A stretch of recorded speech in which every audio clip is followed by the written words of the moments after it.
Le boy Matomo, il y a un boy là qui est rentré, mais vous pouvez le tuer. Mais les gars dribblent Trent comme n'importe tout le monde dribble Trent. Ouais. Mais c'est pas possible. Mais c'est pas possible, franchement. Mais comment un joueur peut être aussi fort, mais aussi nul défensivement? Et j'ai envie de vous dire que cette équipe d'Arteta-là, elle est en mission. J'ai eu l'occasion de le dire depuis le début de la saison. Laissez-nous tranquilles, ne parlez pas de nous. Ne nous portez pas l'œil, s'il vous plaît. Gardez vos langues dans vos bouches, parce que pour le moment, en ce moment, en Angleterre, on ne parle que d'Arsenal. Parce qu'en réalité, s'il y a une équipe autre que Manchester City qui est en train de proposer un football de qualité, c'est bien nous, les Gunners d'Arsenal. Cependant, on doit continuer à marcher calmement. On doit continuer, je dis bien, à bouger en soum-soum. On doit continuer à être là en mode sniper, à être en, comment on appelle ça, en camouflage. Voilà ce que Arsenal doit faire parce que sincèrement, ces Gunners-là, en termes de football, ils sont bluffants. Salam outsider, le débrief commence maintenant.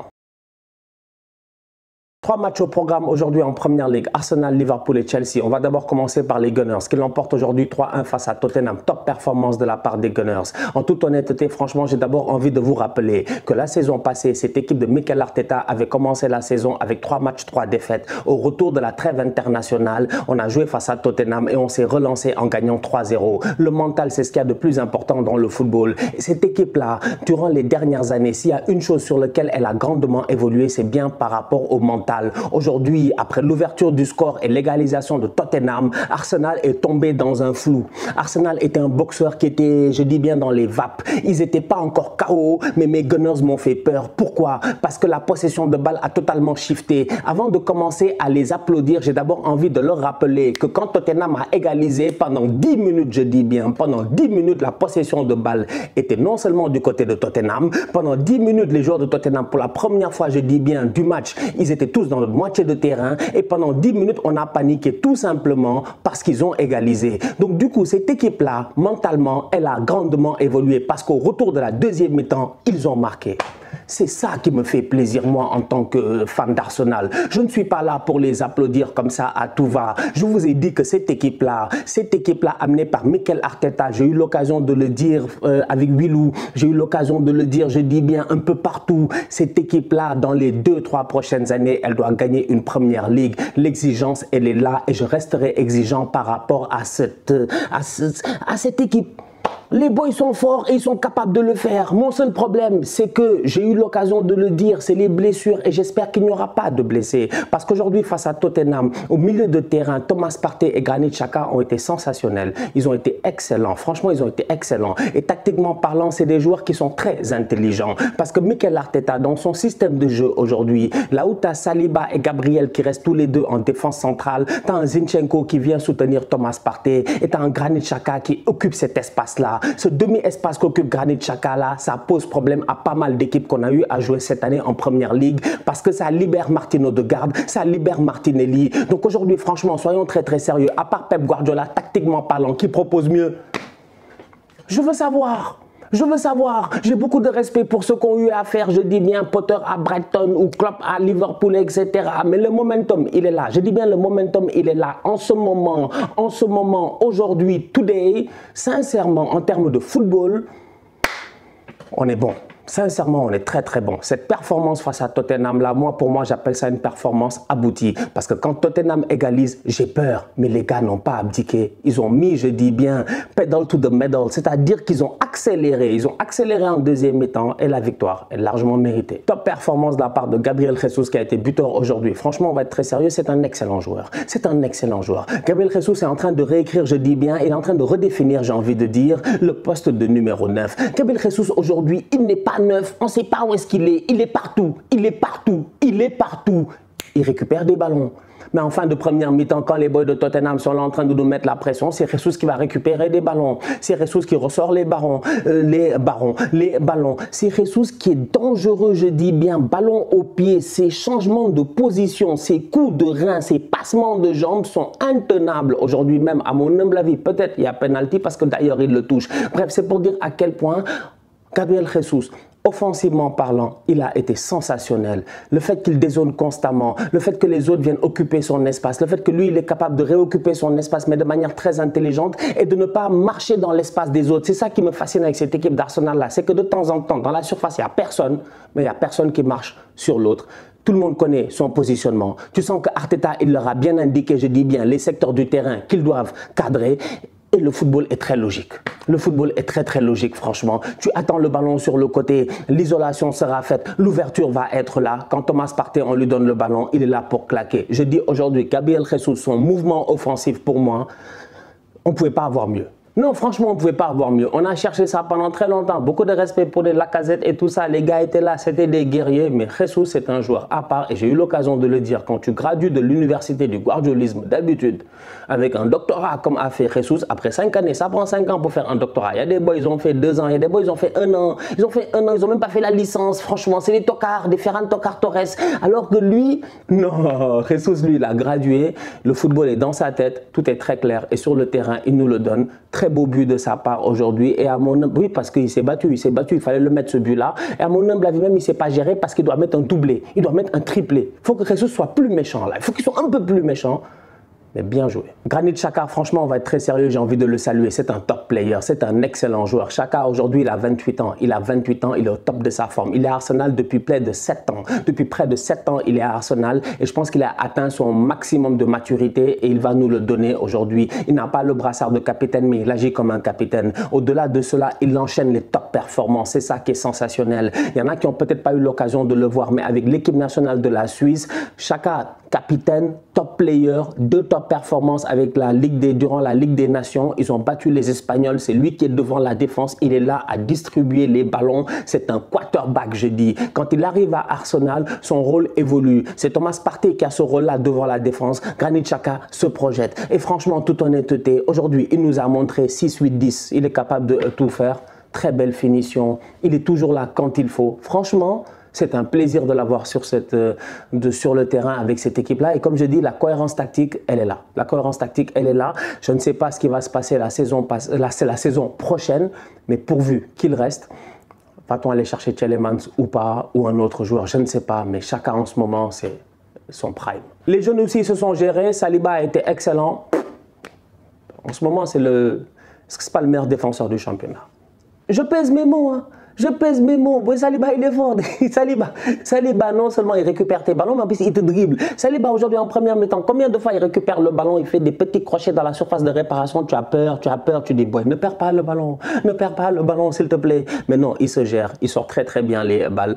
Il est excellent ballon au pied, il s'est même permis de passer là-bas des petits ponts. Franchement, Saliba, c'est une assurance derrière. Ben White, il a fait un très bon match. Les ailiers aussi, ils ont été très virevoltants. Maintenant, on attend peut-être à ce qu'ils marquent plus de buts. Ça va arriver petit à petit. Pour le moment, ce qui est important, c'est que l'équipe, elle gagne et le mental, je dis, il est positif. Martinelli, Saka, je m'attends encore à plus, mais belle performance de leur part. C'était un London Derby. Et les boys, franchement, un North London Derby, excusez-moi. Et les boys, franchement, ils se sont gérés. Sincèrement, il y avait l'âme du Arteta. Il s'est assis avant le match. Même vous le connaissez. Vous le connaissez. Ceux qui ont eu l'occasion de voir le All or Nothing Arsenal, ils connaissent Arteta. C'est un bandit. Il s'est assis tranquillement avant le match. Et il leur a dit, cette équipe de Tottenham-là, on est capable de les battre. Guys, I need passion, I need heart, and let's go win this fucking game. Vous connaissez les mots, je dis bien, de Mikel Arteta. Franchement, je pense qu'il a cette... je sais pas, c'est son leadership qu'il avait sur le terrain. Ça a pris peut-être du temps en tant que coach pour que ça arrive. Mais depuis qu'il a viré Aubameyang et qu'il a pris la décision de sa vie, franchement, le gars, il est solide. Il est intouchable. L'équipe fonctionne. Les boys jouent bien. Ça fait plaisir. Du côté de Tottenham, il n'y a pas grand-chose à dire. Franchement, en toute honnêteté, ils sont venus, ils ont fait ce qu'on attendait qu'ils fassent. Leur plan de jeu, c'était quoi? Laisser le ballon à Arsenal et contrer. Et quand ils ont eu l'occasion de le faire, ils l'ont bien fait. Son Heung-min est très dangereux. Richarlison, vous le connaissez. Harry Kane, j'ai pas besoin de parler. Donc du coup, les gars, le triangle là, tout ballon qui vient de Højbjerg, de Bentancur, sachant que les gars, ils sont très bons, j'ai dit, pour trouver des bonnes passes dans la profondeur, il y a danger. Cependant, défensivement, on a été plutôt rassurant. Une fois, on s'est fait prendre, mais pour le reste, quand même, les gars se sont gérés. J'ai envie de parler de Emerson. Franchement, je suis désolé. Je suis désolé. Carton rouge, pas carton rouge ou quoi que ce soit. En fait, je ne comprends pas la nécessité et l'importance de ce tacle-là, en fait. Le boy, je ne comprends pas. Il est dos à toi. Il est dos à ton but. Il est dans sa moitié de terrain. tu fais ton pressing, mais continue ton pressing, mais viens pas faire un coup comme ça. Et le coup, quand même, il est dangereux. Donc, désolé pour lui, il prend un carton rouge. Nous, franchement, on s'en fout. Comme j'ai eu à dire, nous, Tottenham, franchement, on n'a pas de sentiment avec eux parce qu'eux n'ont pas de sentiment avec nous. Donc, belle victoire de la part des Gunners. Franchement, ça fait très plaisir, pourvu que ça dure. Et comme j'ai dit, gardez-nous hors de vos bouches. Laissez-nous tranquilles. Graham Potter est arrivé à Chelsea, premier match aujourd'hui, première victoire face à Crystal Palace sur un très beau but de la part de Conor Gallagher. Gallagher, c'est un boy de Crystal Palace, il était en prêt la saison passée là-bas, il a fait feu et flamme, il a été très chaud, il est arrivé à Chelsea cette saison et c'est compliqué.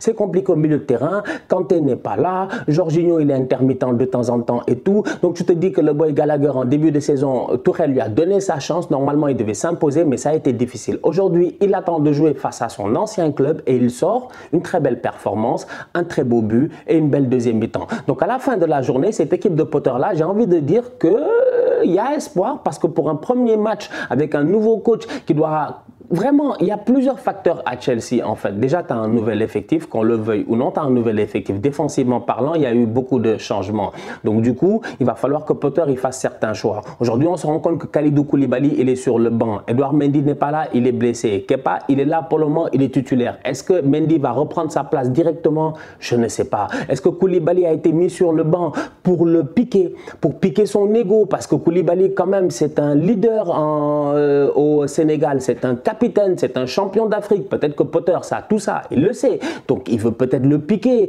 lui montrer que non, je vais laisser le petit Fofana jouer devant toi et tout, etc. À toi de te gérer. Je ne sais pas franchement qu'est-ce qu'il y a dans la tête de Potter, mais une chose est certaine, c'est qu'à Chelsea, les cartes vont être rebattues. Le système de jeu va changer. Donc, du coup, les boys vont devoir maintenant cravacher pour s'imposer. Donc, cette victoire face à Crystal Palace, moi, perso, je la trouve bien parce que Crystal Palace, c'est pas un adversaire facile. C'est une équipe qui, elle, est posée.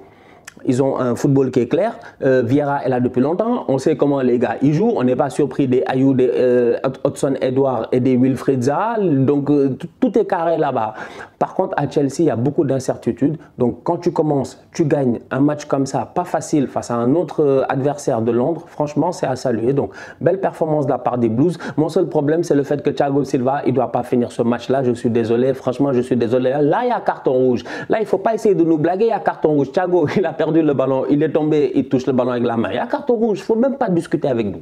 Je suis désolé, il y a carton rouge. Mais bon, la baraka est là. Tu vois, c'est Potter qui est sur le banc. Il a sorti sa baguette magique, taf taf, je ne sais pas ce qu'il a fait, un truc à la Dumbledore et le cerveau de l'arbitre a été retourné de dessus dessous. Il n'a pas vu le carton rouge.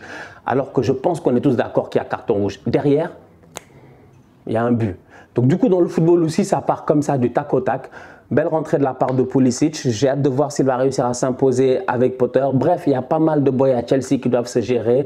J'ai hâte de les voir en Ligue des Champions, mais bien joué de la part des Blues. Pierre-Emerick Aubameyang a claqué son premier but avec Chelsea. C'est normal, c'est un grand joueur. Il n'a pas besoin de beaucoup d'occasions. La saison passée, il est arrivé. Quand tu vois comment il a quitté Arsenal, ce qui s'est passé, c'est là où tu vois qu'Oba, c'est un grand joueur et qu'il a quand même un mental hors du commun. Parce que Oba, la saison passée, avec Arsenal, quand ça commence, tout est normal. Tout est normal. Tu te dis, ah, ça va aller, Oba va être là, c'est notre capitaine, il n'y a pas de souci. Après, il y a explosion en plein vol. Oba n'est plus capitaine. Ensuite, Oba va à la CAN et après, il se fait virer, si je ne me trompe pas, de l'équipe du Gabon. Ça a été compliqué, franchement, on va être très très sérieux. Donc du coup, Aubameyang, dans tout ça, il revient à Arsenal, il ne joue pas. Arteta dit qu'il ne veut pas de lui, ne compte pas sur lui. Il ne récupère pas son brassard de capitaine, il s'entraîne tout seul. Il prend son avion, il va au Barça. 2 semaines plus tard, il fait classico, il éclate les gars. C'est-à-dire qu'en fait, c'est pour dire qu'Oba, c'est un danger. Il a mis quoi, 13, 12 buts rapidement en Liga en une moitié de saison. C'est un excellent joueur de football, franchement. Donc aujourd'hui, il arrive à Chelsea, je pense que c'est juste une question de temps. Ça doit être bizarre pour lui quand même parce qu'il a un tatouage. Il a un tatouage de lui et ses enfants avec le maillot d'Arsenal, donc ça doit être bizarre pour lui de porter le maillot de Chelsea. Mais à la fin, quand même, c'est un professionnel. Il est là pour faire son boulot. Aujourd'hui, il est sur le terrain, il claque son but. Et je pense qu'Aubameyang va leur faire du bien parce que Chelsea, encore une fois aujourd'hui, il se crée beaucoup d'occasions. Mais Sterling, il touche le poteau, tout ça, les Havertz, etc. Les boys ont l'occasion de claquer des buts. Même les Mason Mount, mais malheureusement, à la finition, c'est compliqué. C'est là où Aubameyang, lui, il n'y a pas besoin de 36 occasions. Il est capable de marquer avec une demi-occasion. Et aujourd'hui, le ballon est venu, un rebond, pas bien joué. Si on m'avait dit à la 8e journée qu'il y aurait 11 points entre Liverpool et Arsenal, je ne l'aurais pas cru. Je ne l'aurais pas cru parce que Liverpool, normalement, ils doivent se gérer. Cependant, le mercato a été mauvais et ça, on n'a pas arrêté de le dire. Le début de saison a été difficile. On a vu, je dis, une équipe de Liverpool fébrile avec des James Milner au milieu de terrain, etc. Maintenant que tout le monde est de retour, qu'est-ce qui, je dis bien, justifie cette performance de Tokar face à Brighton? Je suis désolé, tout le monde est de retour, ne me parlez pas, tout le monde est de retour. Henderson est là, Thiago Alcantara est là, Fabinho est là, Salah est là, Bobby Firmino est là, tout le monde est en pleine forme. Tu vois, Liverpool, le début de match qu'ils me font aujourd'hui face à Brighton, je suis désolé, c'est pas normal, c'est pas normal. Je suis à 100% d'accord avec Jürgen Klopp sur tout ce qu'il a dit. Klopp a raison, Klopp a raison. Klopp a dit pourquoi est-ce qu'on attaque Trent? Laissez Trent Alexander-Arnold tranquille. Pourquoi? Parce que Trent Alexander-Arnold est un joueur très utile au pressing. Quand Liverpool presse très haut sur le terrain, c'est ce qu'ils font constamment, leur high press. Trent Alexander-Arnold est le boy qui est le plus haut sur le côté droit. On est d'accord. Donc, défensivement parlant, s'il a des lacunes, c'est pas grave parce que 9 fois sur 10, Liverpool récupère le ballon. Mais Klopp, franchement, soyons très sérieux en toute honnêteté. En toute honnêteté, Jürgen, dis-moi aujourd'hui, sous quel pressing vous étiez lors des buts de Brighton? Sous quel pressing Liverpool ils étaient lors des buts de Brighton? Je veux comprendre. Où est le pressing? Quelle presse? Quelle presse? Trent, le ballon est là, sort le ballon, il est là en train de tergiverser jusqu'à ce que il est en train de glisser dans la surface de réparation. Ne me parlez pas de pressing aujourd'hui. Les gars marquent des buts sur le côté de Trent Alexander-Arnold, mais ne me parlez pas du fait que Liverpool était en high press. Donc aujourd'hui, je suis désolé, à mon humble avis, Trent Alexander-Arnold, c'est un excellent joueur de football, c'est un excellent latéral. Il a eu l'occasion de nous le prouver. Quand Liverpool a eu l'occasion de surprendre tout le monde avec son football rock'n'roll à la Jürgen Klopp, on n'était pas prêt. Mohamed Salah était anormalement performant. Les gars jouaient très haut sur le terrain. Ils ne faisaient pas beaucoup d'erreurs. On est d'accord. Ils étaient létals. Chaque occasion, c'était but. Salah te fait 2 saisons à je ne sais pas combien de buts en première ligue. Il éclate des records. Tout ça, on est d'accord. Cependant, aujourd'hui, le football, il a changé. Liverpool, on les a captés. Franchement. Donc les gars, tu arrives avec ton presse. Ils contre-pressent. En fait, qu'est-ce que tu veux? Qu'est-ce que tu veux? Brighton, ils arrivent avec leurs ailiers sur le côté, ils sont constamment derrière Trent. Trent, il est foutu. Les milieux, au milieu de terrain, je suis désolé, Liverpool nous a proposé mieux. Donc, à un moment donné, franchement, Trent Alexander-Arnold, tout top player qu'il soit, dans sa capacité à pouvoir délivrer des caviars, aujourd'hui, Trent Alexander-Arnold, je pense, si tu ne joues pas à 3 derrière, tu devrais le faire jouer au milieu de terrain. Il n'a qu'à passer milieu de terrain et puis c'est tout. Parce que là, il est dans un no man's land en termes de positionnement tactique. C'est pas possible, ça peut pas marcher. Surtout que défensivement, Liverpool, ils sont nuls, personne n'est en forme. Van Dijk. Mais le ballon qui passe pour Trossard au 2e poteau, Van Dijk, il doit sortir le ballon, ça passe entre ses jambes. Pourquoi?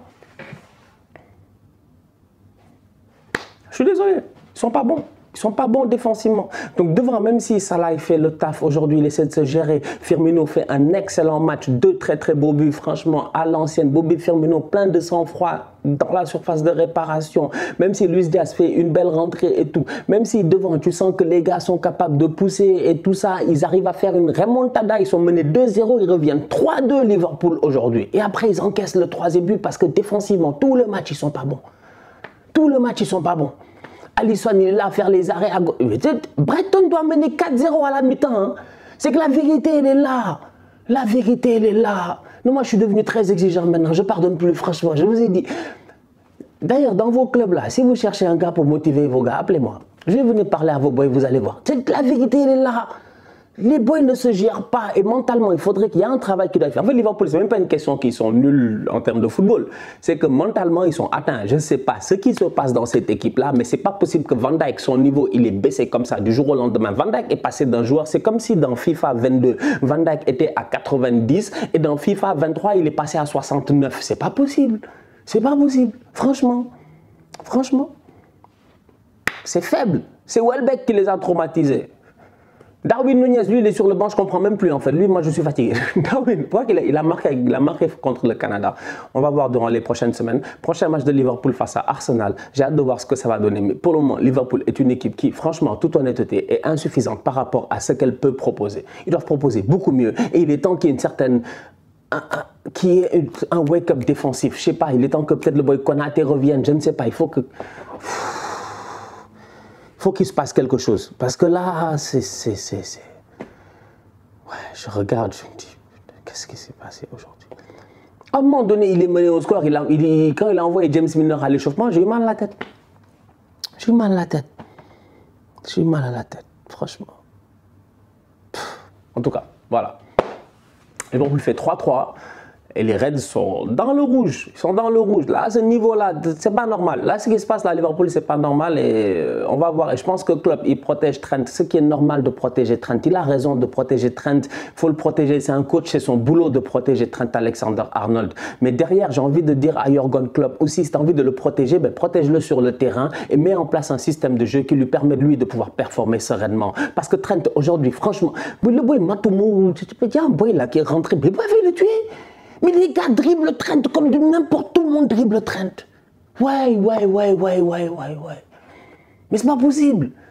Mais c'est pas possible, franchement. Mais comment un joueur peut être aussi fort, mais aussi nul défensivement? Et c'est là où je dis que le boy, sa vocation n'est plus de défendre. En fait, défendre ne l'intéresse pas. Lui-même, quand tu vas s'y replier, il n'a même pas la hargne. D'habitude, un gars, tu le dribbles, il revient, il essaie de... Trent, tu le dribbles, après... Oh, guys, what's happening? Oh, blocks, we took the ball. Oh, that's the goal. Mais non! Mais Trent... Putain, moi j'ai envie de voir Trent en mode Anthony Joshua, mec. Je sais pas. En tout cas, bref. Voilà, c'est dommage. La famille, on se capte très bientôt pour un nouveau débrief. D'ici là, on continue à liker, on continue à partager. On s'abonne. On est ensemble, on reste en santé. C'est le plus important. Tous outsiders.